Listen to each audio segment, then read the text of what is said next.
Why do good? Why do good things, do good works? Recently, I was hanging out with some of my high school students from my church at an area Lutheran high school, and I asked them that question, and they gave some good answers.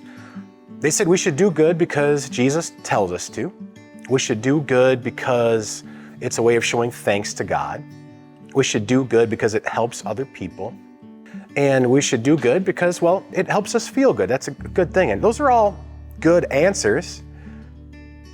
But as we were talking, I realized that we were actually missing the most fundamental reason why we want to do good. When God created everything in the beginning, including humanity, He looked at it and said it was very good. He made us good. We were created good, to be good. And actually, God created humanity with a special purpose. He created us in His own image and in His own likeness. Not that we physically look like God, but that we were created with the ability and the vocation, the calling, to live in a way that looks like God. It's this beautiful thing. How does an invisible God show what He looks like?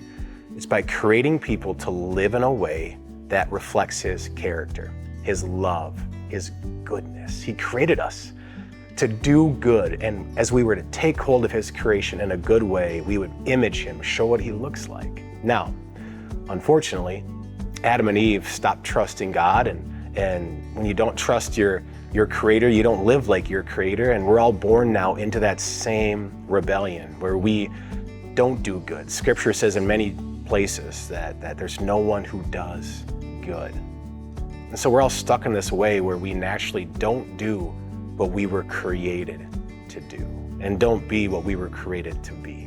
But Jesus came into this world to be everything that we were meant to be but aren't, and He laid down His life to take the justice for your sin and mine onto Himself and to deal with it. And He rose again to set us right with God, but then also to send us now the Spirit to give us new life and to make it so that we can begin to live.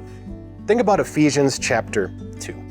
There's this beautiful section where it says, "For by grace you have been saved through faith, and this not your own doing, it is the gift of God, not a result of works, so that no one may boast." And then it goes right into saying, "For we are His workmanship, created in Christ Jesus for good works, which God prepared beforehand that we should walk in them." Notice the result of being set right by God, by Jesus through faith, is that we now get to do good works. Sometimes people think we need to do good works for God. That's not at all it.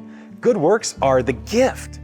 Good works are the opportunity to be finally what we were meant to be, to begin to live the way we were meant to live. We're not going to do it perfectly now. Whenever we trip up and stumble, whenever we live in a way that is less than what we were meant to be, we turn back to the cross and we are assured we are forgiven.